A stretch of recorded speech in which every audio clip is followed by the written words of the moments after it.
Najlepša hvala za zelo zanimivo študijo, ki je, mislim, da tudi dobro izhodišče za bodoče planiranje in pa tudi za bodočo skupno kmetijsko politiko. Včasih na prvi pogled dve kontradiktorni stvari, se pravi produktivnost in trajnost, sta včasih tudi stvari, ki gresta roko z roko, kot ste dejali, in ki je tudi videti, da lahko z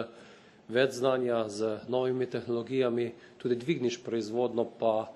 ohranjaš trajnostno kmetijstvo. Tako da jaz mislim, da v nek način sam sem prepoznal v tem sporočilu in pa v vaši študiji to potrebo po veliko več ključnega znanja, koliko želimo na trajnosten način kmetovati v prihodnje in se vključiti v to krožno gospodarstvo, v katerega vsi prehajamo, in je kmetijstvo v resnici na ljubo že dolgo časa del krožnega gospodarstva ali pa najpomembnejši del. Kar je bilo meni v tej študiji zelo zanimivo in mislim, da tudi opažam že dlje časa kot eden izmed večjih problemov v Evropski uniji,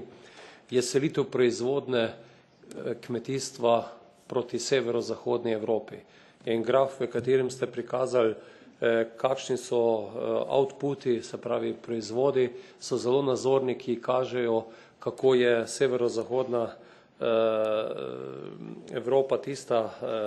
ki je uspešna, ki dosti vlaga in hkrati tudi povečuje proizvodno, za razliko od Južne Evrope in pa predvsem od tranzicijskih držav. In mislim, da se moramo nad tem grafom zelo zamisliti, kajti če gledamo tudi intenzivnost kmetijstva, vidimo, da je v teh državah, kjer se še vedno povečuje intenzivnost in proizvodnja, že danes intenzivnost bistveno na višjem nivoju, kot je, ne vem, v srednji Evropi ali pa v vzhodni Evropi. In tu mislim, da bo potrebno pri bodoči kmetijski politiki paziti, da se bo na eni strani, po mojem prepričanju, podpirali to trajnostno kmetijstvo, tudi ekološko kmetijstvo, integrirano kmetijstvo, hkrati pa na nek način ustvarili pogoje, da bo izza tega kmetijstva tudi v državah v tranzicijah proizvodna, da ne bo zgolj ukrepi kmetijske politike za trajnostno kmetijstvo, ki pa v ozadju ne bo imelo produktov. Prihajam iz Slovenije in velikokrat opažam, da je cela vrsta kmetijskih ukrepov skupne kmetijske politike zelo dragocenih, da so kmetijska zemljišča obdelana, žal pa produktivnost pada bistveno bolj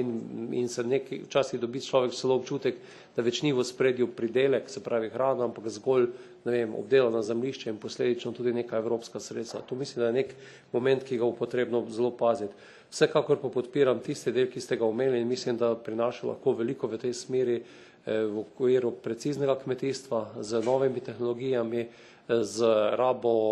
tudi sodobnih tehnologij na podeželju. Mislim, da bi morali to zadevo nadgraditi tudi v kmetijski politiki še z ukrepi, kjer bi vzpostavili, ne vem, večjo mobilnost na podeželju, povezava tudi v prodajnem smislu med proizvodno in potrošniki, da v okviru konteksta, kjer tudi zdaj govorimo o pametnih vaseh, smart villagesih, najdemo odgovor, da bomo naredili to podeželje atraktivno za mlade ljudi, da bodo pripeljali nove tehnologije v to področje in tudi na trajnostni način kmetovali, in v časih, ko vedno več ljudi želi poseči po zdravih pridelkih, tudi za direktno prodajo, se izognili velikokrat težav v trgovinskih verigah, ki so velikokrat ovira za to, da mali kmetje propadajo. Tako da jaz mislim, da hvala za te zaključke, so mi zelo poučni, čestitam za to študijo in mislim, da imajo zelo veliko, zelo globokih sporočil, ki bomo morali v prihodnje upoštevati.